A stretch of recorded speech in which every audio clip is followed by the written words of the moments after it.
আসসালামু আলাইকুম। আশা করি সবাই ভালো আছেন। আবারও আপনাদের মাঝে একটি ব্লগ ভিডিও নিয়ে আসলাম। আজকের ব্লগ ভিডিওটা হলো আমরা নারায়ণগঞ্জ থেকে কক্সবাজার যাব। তো আমরা নারায়ণগঞ্জ থেকে কক্সবাজার যাওয়ার পথে আমরা যে রাস্তাতে যাব আর যা যা দেখতে পাবো সেগুলোই আপনাদের মাঝে তুলে ধরবো।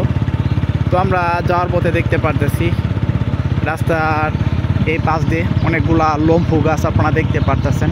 গাছগুলো মূলত কিন্তু এক প্রকার মনে হয় যে আকাশ ছুঁয়ে গেছে এরকম লাগতেছে আমার কাছে, কারণ এতটা পরিমাণ লম্বা হয়ে থাকে এই গাছগুলা।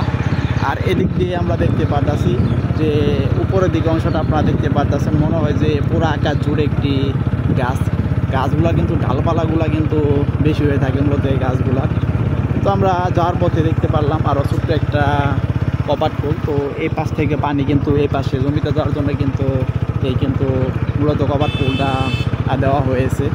তো সামনের দিক থেকে আমরা দেখতে পারতেছি একটি অটো গাড়ি আপনারা দেখতে পারতেছেন, অনেকগুলা লোক নিয়ে দেখতে পারতেছেন, অনেক স্পিডেই কিন্তু সেই গাড়িটা যাইতেছে। তো এই পাশে একটা খালি ভ্যান গাড়িও আমরা দেখতে পারলাম, ভ্যান গাড়িটা রাস্তার এই পাশে দাঁড় করানো আপনারা দেখতেই পারতেছেন।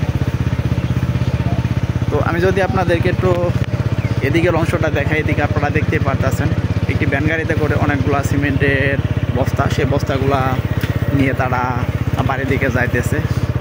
তো আমি যদি আপনাদেরকে একটু এদিকের অংশটা দেখাই, এদিকে দেখতে পারতেছেন একটি ছোটো দোকান, সেই দোকানের পরিবেশটাও কিন্তু অনেক সুন্দর।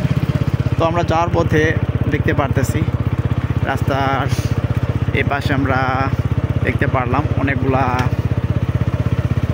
এক জাতীয় ফলের গাছ। তো আপনারা এতক্ষণ পর্যন্ত যারা আমার ব্লগ চ্যানেলে ব্লগ ভিডিওটা দেখলেন তাদেরকে অসংখ্য ধন্যবাদ। আবারও দেখা হচ্ছে আপনাদের মাঝে পরবর্তী কোনো ব্লগ ভিডিও নিয়ে।